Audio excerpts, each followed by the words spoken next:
কথা। বসন্তের শেষে ও গ্রীষ্মের শুরুতে প্রকৃতির রূপান্তর উদযাপনের একটা বিশেষ উৎসব এই চৈত্র মাসে পালিত হয়, যার নাম অশোক অষ্টমী। হ্যাঁ বন্ধুরা, বুড়ুর কথায় আজকের আলোচ্য বিষয় অশোক অষ্টমী। আমরা কি জানি হিন্দু ধর্মে এই অশোক অষ্টমী পালন করার পেছনে কী রহস্য লুকায়া রয়েছে? অশোক অষ্টমীর সঙ্গে প্রকৃতিরই বা কী সম্পর্ক? ভারতবর্ষের কোথায় কিভাবে মানুষ এই অশোক অষ্টমী পালন করে? প্রশ্নগুলির উত্তর জানার আগে নতুন বন্ধুরা, বুড়ুর কথা চ্যানেলটারে তোমরা সাবস্ক্রাইব করে নাও, আর পর্বটা ভালো লাগলে অবশ্যই লাইক ও শেয়ার করো। বন্ধুরা, বুড়ুর কথার 101তম পর্বে তোমরা সবাইকে স্বাগত।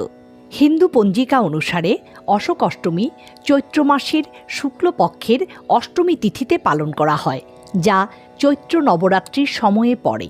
অশোকাষ্টমী শব্দটারে বিশ্লেষণ করলে দাঁড়ায় অশোক মানে অশোক, অর্থাৎ দুঃখ দূর হইয়া শোকহীন অবস্থা, আর অষ্টমী মানে অষ্টম দিন। তাই যেই তিথিতে শোকহীন হওয়া যায় তারই কয় অশোক অষ্টমী। এই উৎসব আসলে অশুভ শক্তির উপর শুভ শক্তির বিজয়ের চিহ্নিত করে। অশোকাষ্টমী উৎসবের প্রধান অধিষ্ঠাত্রী দেবী হইলেন মা দুর্গা। তবে ওই দিন দেবী শক্তির পাশাপাশি ভগবান শিব ও অশোক গাছেরও পূজা করা হয়। কিন্তু কেন এই অশোকাষ্টমী উৎসব পালন করা হয়? হিন্দু পুরাণ অনুসারে সীতা অপহরণের পর রাম রাবণের যুদ্ধ বহুদিন ধরে চলছিল, কিন্তু পরম শিবভক্ত রাবণরে রামচন্দ্র কিছুতেই বধ করতে পারতাছিলেন না। সেই সময়ে বিভীষণের পরামর্শে ভগবান রাম উড়িষ্যার ভুবনেশ্বরের লিঙ্গরাজ মন্দিরে অশোক গাছের ফুল দিয়া দেবী শক্তি ও ভগবান শিবের আরাধনা 7 দিন ধরে করছিলেন। অষ্টম দিনে দেবী শক্তির বরলাভ কইরা ব্রহ্মাস্ত্র দিয়া রাবণ বধ করেন। কথিত আছে 7 দিন পর এই অষ্টমী তিথিতে শিব শক্তিকে রথে বসাইয়া রামচন্দ্র এক জাঁকজমক শোভাযাত্রা বার করছিলেন, যা ভগবান রামের বিজয়ের দিন হিসাবে পালিত হয়। তাই তো আজও এই অশোকাষ্টমী তিথিতে উড়িষ্যার ভুবনেশ্বরে লিঙ্গরাজের প্রতিনিধি দেবতা চন্দ্রশেখররে একটা সজ্জিত রথে কইরা রামেশ্বর মন্দিরে নিয়ে যাওয়ার রীতি প্রচলিত আছে। ভারতবর্ষের হাজার হাজার ভক্ত এই মহোৎসবে প্রত্যক্ষ করতে এই তিথিতে ভুবনেশ্বরে জড়ো হন। তাছাড়া অশোকাষ্টমী উপলক্ষে ভারতবর্ষের বেশ কয়েকটি জায়গায় মেলা অনুষ্ঠিত হয়, যেমন উত্তর পূর্বাঞ্চলের ছোট্ট পাহাড়ি রাজ্য ত্রিপুরার কৈলাসহর মহকুমার ঊনকোটি তীর্থের অশোকাষ্টমী মেলা বিখ্যাত। ঊনকোটির পাহাড়ের পাথরে খোদিত দেবদেবীর মূর্তিতে বিশেষ পূজা নিবেদন করেন ভক্তরা। দেশ বিদেশের লোক এই মেলায় জড়ো হয়। ঠিক তেমনি অশোকাষ্টমী মেলা আসাম রাজ্যেরও অন্যতম আধ্যাত্মিক ও সাংস্কৃতিকভাবে সমৃদ্ধ উৎসব। এই পবিত্র উৎসবটা ব্রহ্মপুত্র নদরে ঘিরা পালিত হয়। পৌরাণিক মতে ব্রহ্মার আদেশে পৃথিবীর সব তীর্থের পুণ্য ওই দিন মিলিত হয় ব্রহ্মপুত্র নদে। ব্রহ্মপুত্র ওই দিন পৃথিবীর সর্বশ্রেষ্ঠ তীর্থের রূপ নেয়, তাই এরে পুণ্যতোয়া কয়। ধর্মীয় বিশ্বাস, এই তিথিতে ব্রহ্মপুত্রে স্নান করলে পাপমোচন, আত্মার শুদ্ধি এবং মোক্ষলাভ ঘটে। এখন প্রশ্ন হইল, অশোকাষ্টমী উৎসবের সঙ্গে অশোক গাছের কী সম্পর্ক? এই উৎসবের সঙ্গে অশোক গাছের গভীর আধ্যাত্মিক ও পৌরাণিক সম্পর্ক জড়াইয়া আছে। এই দিনে ভক্তরা পবিত্র নদীতে স্নান শেষে অশোক গাছের 8টা ফুলের কুড়ি বিশেষ মন্ত্রোচ্চারণের মাধ্যমে জলে ধুইয়া পান করে, যা নানা রোগ ব্যাধি নিরাময় করে এবং দীর্ঘায়ু প্রদান করে বইলা বিশ্বাস।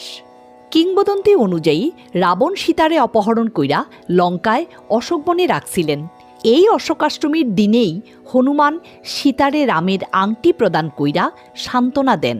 তাই এই দিনটারে শোক দূরীকরণের প্রতীক মাইন্না অশোক গাছরে পবিত্র ও শোক বিনাশকারী বৃক্ষ হিসাবে পূজা করা হয়।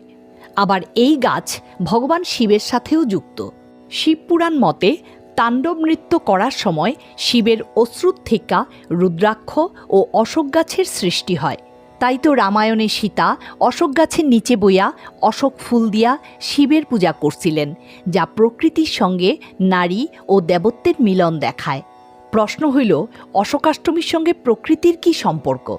বসন্তের শেষে অশোক গাছে লাল হলুদ ফুল ফোটে, যা নতুন ঋতুর আগমন ও প্রকৃতির সজীবতারে নির্দেশ করে। আবার এই দিনে পবিত্র নদী বা জলাশয়ে স্নান কইরা প্রকৃতির সঙ্গে আত্মিক সংযোগ স্থাপন করা হয়। তাই অশোকাষ্টমী উৎসব হইল বসন্তের শেষে প্রকৃতির নবজাগরণ ও মানুষের সাথে প্রকৃতির নিবিড় সম্পর্কের উদযাপনের তিথি। এইবার জাইনা নেমু এই পুণ্যতিথি কিভাবে পালন করা হয়। পবিত্র নদীতে স্নান করা এই দিনের প্রধান রীতি, যা অশোকাষ্টমীর স্নান নামে খ্যাত। ব্রহ্মমুহূর্তে স্নান সেরা শিবলিঙ্গের অভিষেক কইরা শিবলিঙ্গের উপর অশোক গাছের পাতা অর্পণ করা নিয়ম। এই দিন শিব পার্বতীর একসাথে পূজা করা হয়। অনেকে আবার এই পুণ্যতিথিতে পিতৃতর্পণ করেন। এই দিনে অশোক গাছেরও পূজা করা হয়। অশোক গাছের পূজা করতে গাছের গোড়ায় কাঁচা দুধ ঢাইলা কুমকুম ও অক্ষত লাগায়। এরপর গাছের চারদিকে লাল সুতা 7 বার পেঁচায়া দেয়। গাছের পরিক্রমা কইরা গাছের নিচে একটা ঘিয়ের প্রদীপ ও কিছু মিষ্টি দিয়া ব্রতীরা অশোক গাছের পূজা শেষ করেন। বন্ধুরা, আশা করি আজকের প্রতিবেদন তোমরার ভালো লাগছে। সবাই ওই দিন পবিত্র নদীতে স্নান করবা, এই আশা কইরা আজকের বুড়ুর কথা এইখানেই শেষ করতাছি।